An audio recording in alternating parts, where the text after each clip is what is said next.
Now comes Stephen's law.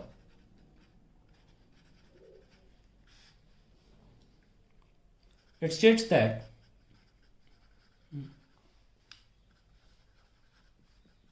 total energy per unit area per unit time emitted from a body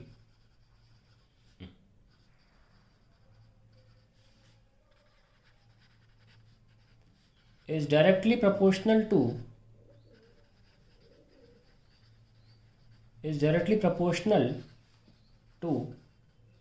fourth power of its absolute temperature.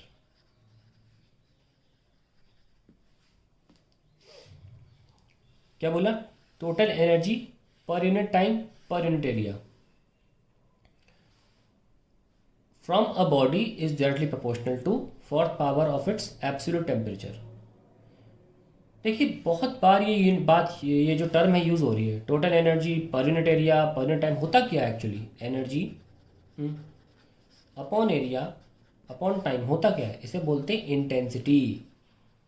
इसे intensity बोलते हैं. तो क्यों ना ऐसे intensity लिखा जाए. ठीक है, कॉपी तो इंटेंसिटी लिखेंगे अब. सो इंटेंसिटी जो है of the thermal radiation, intensity. लेकिन मिस्टर स्टीफन ने बोला इस तरीके से, तो लॉ प्लीज़ मत लिखना इस तरीके से. मैथमेटिकली आसान भाषा करने के लिए हम ऐसा कर लेते हैं. तो intensity proportional to fourth power of the body's absolute temperature. Absolute मतलब केल्विन में ले लेना भैया. ठीक है.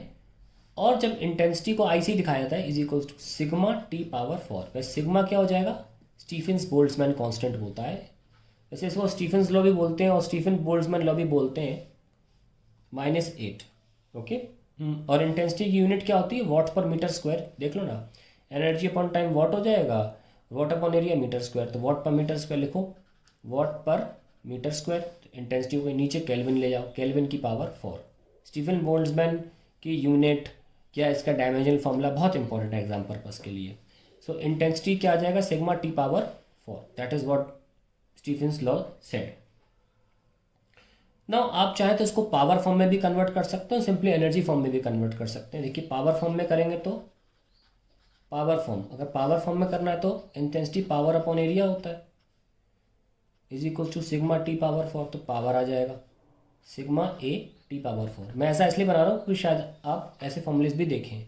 और एनर्जी फॉर्म में निकालना चाहते हो, एनर्जी फॉर्म, तो फिर टाइम भी मल्टीप्लाई हो जाएगा. Energy is equals to sigma A T power 4 into time T. लेकिन नॉर्मली लोग पावर फॉर्म में ही लिखते हैं, ये ज़्यादा फेमस फॉर्म है. एनर्जी फॉर्म इतना फेमस नहीं है, ये भी नहीं होता फेमस. लेकिन आपकी सहूलियत के लिए मैंने इस पूरे टर्म को, total energy per unit area पर यूनिट टाइम को इंटेंसिटी बोला जाता है, इसलिए मैंने इंटेंसिटी फॉर्म में लिख लिया है. लिख भी सकते हैं, हालांकि पावर फॉर्म ज़्यादा फेमस होता है, पावर ऑफ द रेडिएशन. ये आपका स्टीफन बोल्ट्जमैन लॉ है. अब इसको हम ऐसे भी तो लिख सकते हैं, पावर क्या है? एनर्जी अपॉन टाइम ही तो है. Heat radiated out by the body ना, तो heat radiated out by the body D Q by D T भी लिख सकते हैं. आउट पावर रेडिएटेड क्या आ जाएगा? Sigma A T power 4. इसीलिए मैंने आपको एरिया वहाँ से खींच के निकाल के भी दिखाया, क्योंकि हम ज़्यादातर क्वेश्चंस में area definitely will take place. Area दिया भी जाएगा, आपको एरिया कहाँ चला गया, इसलिए मैंने इंटेंसिटी को खोल दिया है पावर ऑफ एरिया के फॉर्म में और ये वहाँ भेज दिया है.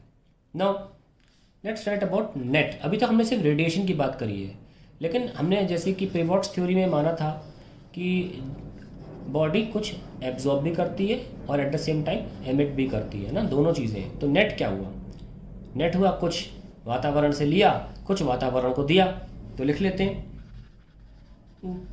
The body not only emits radiation but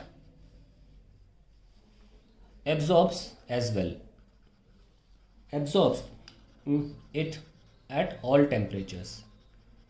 तो अगर नेट की बात करें, D Q by D T net, power radiated net, कैसे लिखोगे? ऑब्वियसली बाहर फेंक रहे हो ना, तो जितना भी आउट है D Q by D T out minus D Q by D T in. ये आउट के लिए कौन है, बॉडी, और इन के लिए कौन है, एम्बियंस या एम्बियंट। एम्बियंस सही रहेगा, एम्बियंस मतलब आसपास की वातावरण या एटमॉस्फेयर। तो अगर बॉडी की बात करें तो क्या लिखोगे, सिग्मा ए टी पावर 4, ये बॉडी का टेम्परेचर है, और एम्बियंस का sigma A T power 4 B, sorry A लिख लो, ए फॉर एम्बियंस, ठीक है।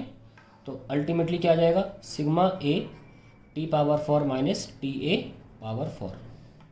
That is what we are looking for, net heat flow through radiation. Very very important expression. तो अभी हमने मोटा मोटा आइडियल ब्लैक बॉडीज के लिए लिख लिया। ये जो हम लिख रहे थे ये ब्लैक बॉडी के लिए लिख रहे थे।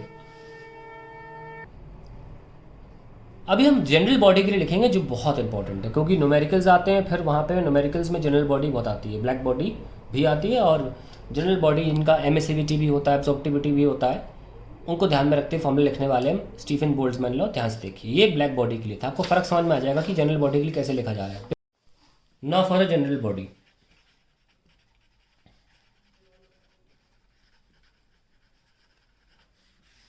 देखिए जनरल बॉडी की एमिशन जो होती है पूरी नहीं होती है। हमने अभी तक जो लिखा ब्लैक बॉडी के लिए लिखा कि पावर नेट जो एमिट होगी, energy per unit time, area तो वहाँ भेज दिया हमने ना, sigma A T power 4 minus T ambient temperature power 4।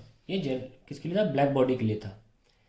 लेकिन जितना भी ऑब्जॉर्व किया उतना ही एमिट ब्लैक बॉडी करती, नॉर्मल बॉडीज नहीं करती। नॉर्मल बॉडीज के लिए हमें फॉर्मूला यूज करना पड़ेगा जो हम पहले लिया था, क्या, एमिसिविटी क्या था, energy radiated by a general body, यानी कि जो ब्लैक बॉडी नहीं है, general body upon energy radiated by a black body. ये लिखवाया था ना मैंने, बस डिवाइड बाय टाइम कर दो तो पावर हो जाएगा ये। तो लगाइए इसमें पावर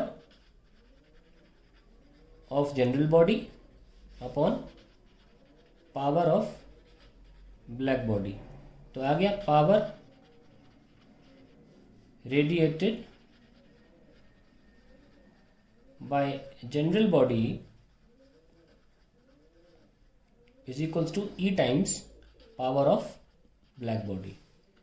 तो पीजी करके दिखा देता हूँ, ई, और ये आपका लिखा हुआ है formula, sigma A T power 4 minus T A power 4। तो ये फॉर्मूला आपका आ गया जनरल बॉडी के लिए, net energy per unit time given out, radiation given out, net radiation, net energy per unit time from a general body, from a general body, from मतलब बाहर जा रही है हीट, जनरल बॉडी के लिए हो गया।